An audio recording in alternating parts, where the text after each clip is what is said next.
Hello, everyone. My name is Michael Getachew Tadessa, and I'll be talking about change point detection and trend analysis for global storm surge reconstructions, or GSSR.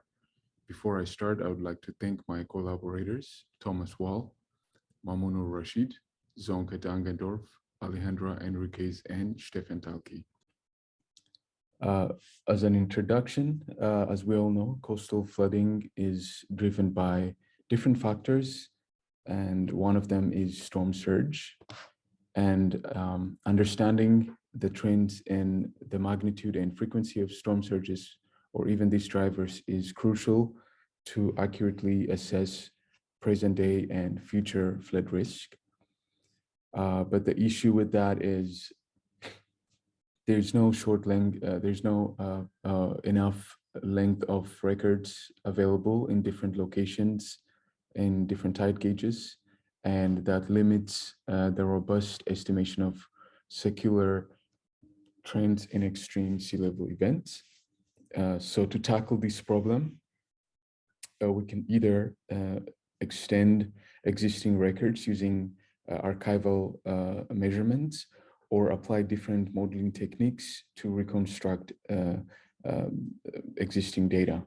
In this study, we apply the latter, which is using data-driven modeling approach to reconstruct surges.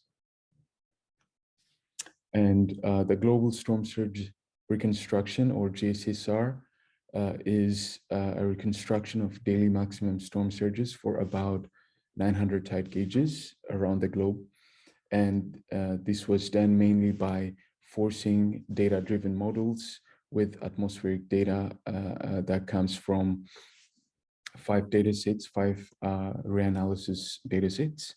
The reconstruction and the methodology, the validation, and all results can be found in Tadessa and Wall 2021.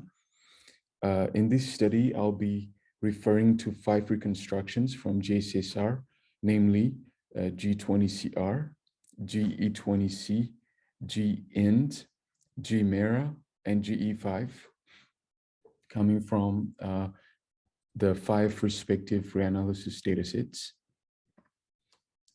One thing we notice in GSSR reconstructions is in some tide gauges, there are spurious trends. For instance, looking at tide gauges in Antarctica, the Arctic, and the Northern Pacific, some tide gauges show a sharp decrease in the annual variability of the predictors and even the reconstructed surges themselves.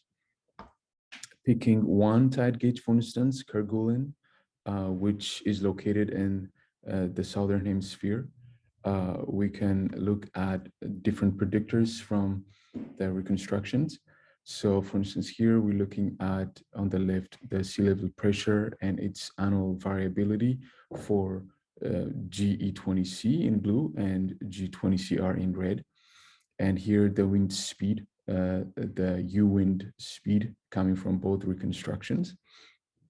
As you can see, the predictors that were used to drive G20CR have a sharp decrease in their variability in the late 1970s. And this is commonly seen in the pressure variability as well. Also in the V wind, as well as in the reconstructed surge themselves. So there is a sharp decrease and a persistent decrease in variability that might eventually lead to a spurious trend. This can also be seen in the reconstructed surges compared with the observation. You can see how smaller it gets as we go back in time.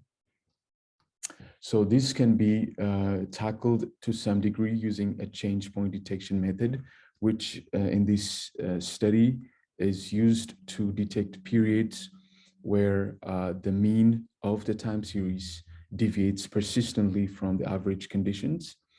And we applied this Bayesian change point analysis method, which was developed by Wong and Emerson 2015. And this method provides change point probability for each year of being a change point.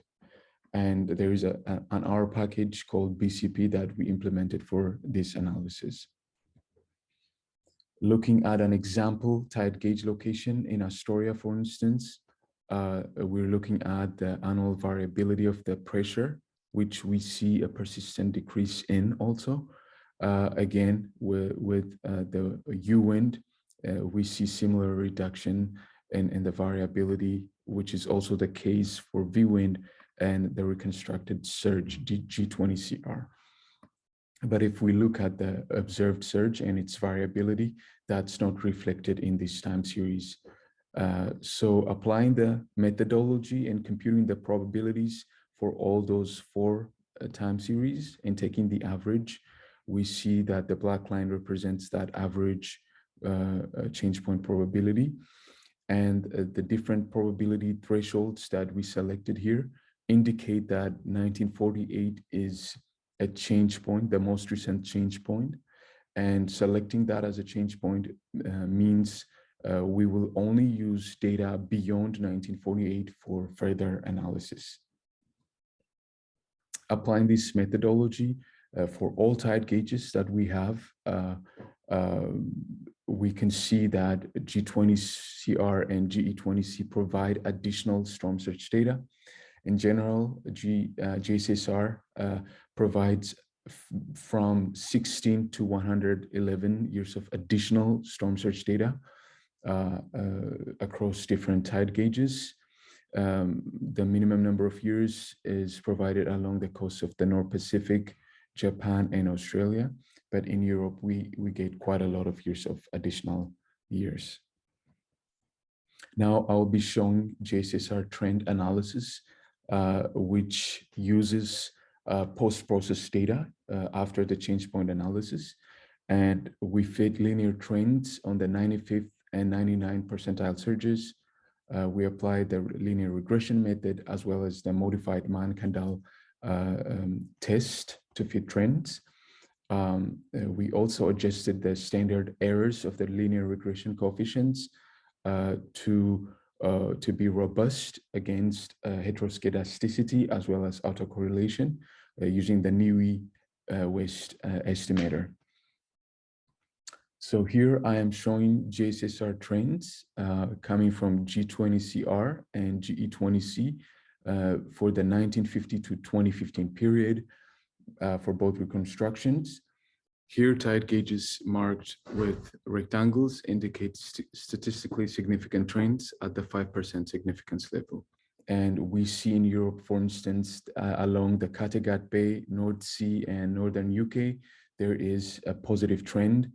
But in the lower southern part of Europe, we see in both reconstructions that there is negative trends. Doing the same analysis for the 1930 period, we detect more tide gauges that have positive trends, about 25% increase in this period compared to 1950.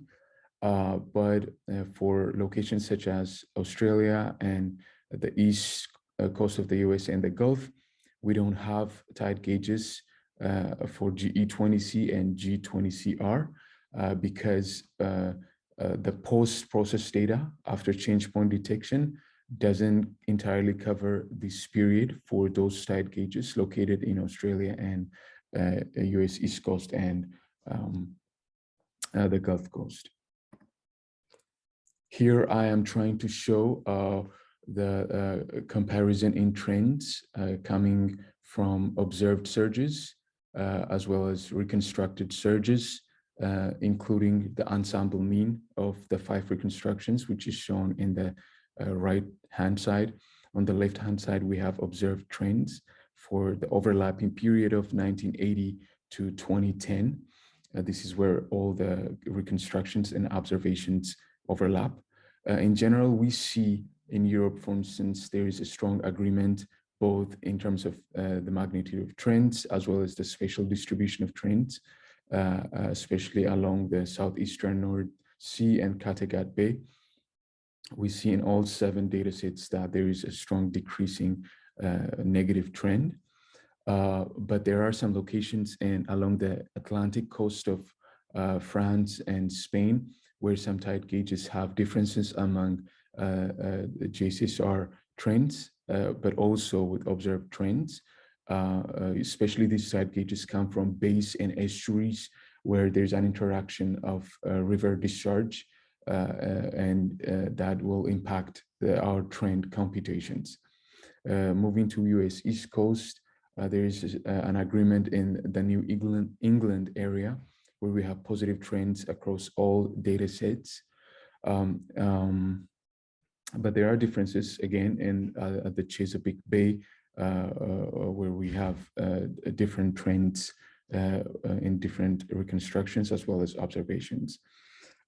In the US West Coast, worth mentioning is along the Columbia River and Salish Sea. There are tide gauges that also show different trends along the different reconstructions and observations, which could be explained by the impact of river discharge, as I said before. And finally, in Australia, while the satellite era reconstructions show negative trends, the centennial reconstructions show increasing trends in that location, which also highlights the differences we see even in a short period of time in these different reconstructions and observations.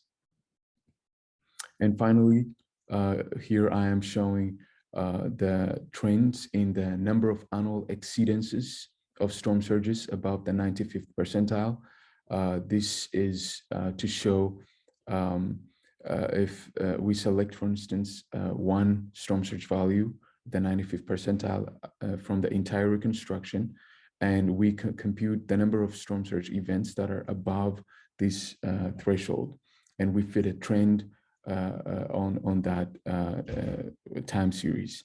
And we study that along different regions. I'm showing here 6 regions, for instance, with Gulf Coast, Kattegat Bay, Western Europe, US East Coast, and we group the tide gauges in those regions, and we aggregate the number of annual exceedances and fit a trend on the average annual number of exceedances. And the blue lines show the 1950 onward trends, and the blue lines show the 1930 trends.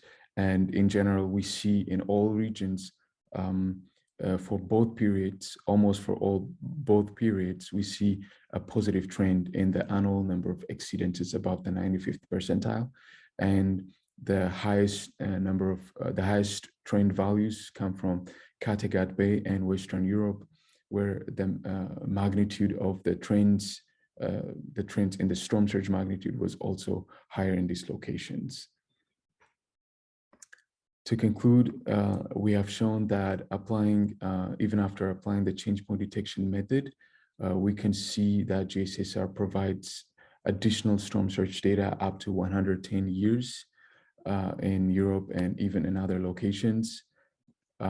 We also showed that centennial reconstructions from GSSR show positive trends along the Northern Europe, especially in the southeastern North Sea and Kattegat Bay.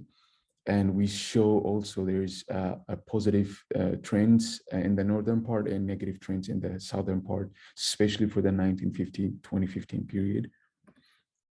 Again, centennial reconstructions from GSSR show positive trends in the number of annual exceedances above the 95th percentile in almost all regions that I showed earlier. And finally, feeding trends during the satellite era, the 1980 to 2010 period, we showed the differences in trends even among the different GSSR reconstructions and observed surges as well. So this leads us to be motivated to use the different reconstructions for trend estimations instead of just picking one and estimating trends from just one reanalysis. So that was all. Thank you very much. And if you wanted to reach out, you can reach out to me through this email and my Twitter. And also, this is our website where we update our research pretty much. Yeah, thank you so much.